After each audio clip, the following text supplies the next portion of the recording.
have animal shelters all across SoCal. The city of Los Angeles is responsible for running 6 shelters, and the system as we know it is failing and in a crisis. And 3 months ago, Stacey Daines took over as the new general manager, coming in to fix what can only be described as a mess. And I'm sure she would agree with me. She does join us this morning in her first TV interview since taking the job. So first of all, thank you so much for coming this morning. Now, you took a job knowing that you were going to be responsible for the state of the shelter system, which not your fault, but you're pretty much being blamed for the mess that it's in. So why take the job? Well, you know, Casey, first of all, thank you so much for having me here today and giving our department an opportunity to really elevate the needs of our organization. Mayor Karen Bass appointed me to address the systemic issues that are happening in our shelter. And, you know, we didn't get here overnight, so it is going to take some time for us to find a way forward. So that is what I'm here to do, and that is my commitment to our city. And there's many issues. The first thing I want to talk about is the shelters being at capacity. I mean, we see videos of dogs lining back hallways in crates. We're hearing that they're only getting out of those kennels, you know, for 5 or 10 minutes a day. Some shelters have 500 dogs when their capacity is 280. I mean, how did it get this way, and what's being done? Yeah, so part of how we got here is the economic distress that people are struggling under. Whenever people have to surrender their pets, or whenever people become separated from their pets, the #1 reason that we hear from people is a lack of resources. And frankly, it's also the same reason that it's difficult for some rescues to help more than they already are. They're doing so much because of a lack of resources. So in just the couple of months that I've been there, you know, I've been really completely focused on bringing in more staff.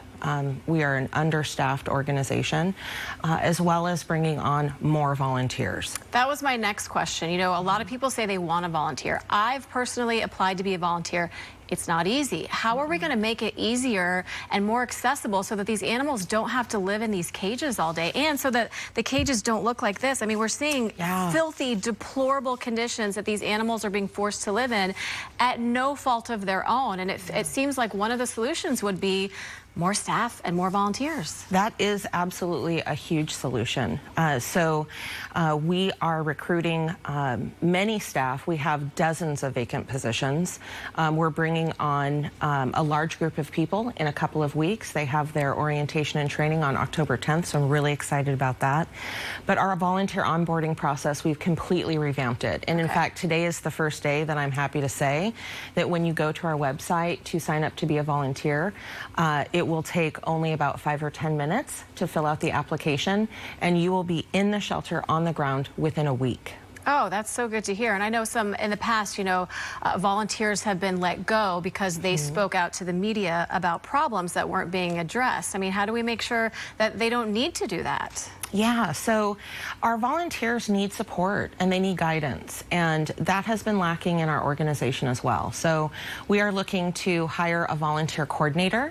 So if we have talented individuals who love people and animals, we would love to hear from them to manage a very large volunteer organization. We have over 500 active volunteers and over 2,000 volunteers in our system. All right, that's good to hear too. Okay, so the main reason we have this population problem, lack of spay and neuter.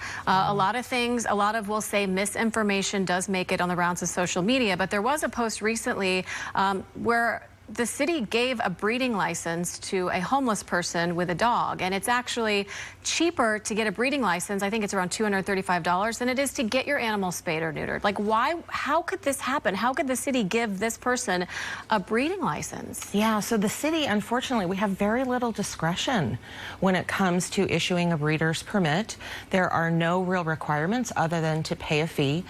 So we are working with our council offices to really take a look at the breeder permit process, including considering a moratorium on breeding until our shelters are at a state where we can handle that sort of activity happening in our city. But we want to pursue every life-saving option for animals. I mean, I'll tell you, I have a nonprofit that does spay and neuter, and a lot of people come to me and say, I adopted from a city shelter, got a voucher, I can't find anywhere to use it, so then I'm forced to use my funds to take them to a private vet to get it done. So, I mean, we need more spay and neuter resources for sure. Is that something you're working on? Absolutely. So not only do we need more spay and neuter resources, we have just completed a fee study about how we might be able to enhance our spay neuter vouchers.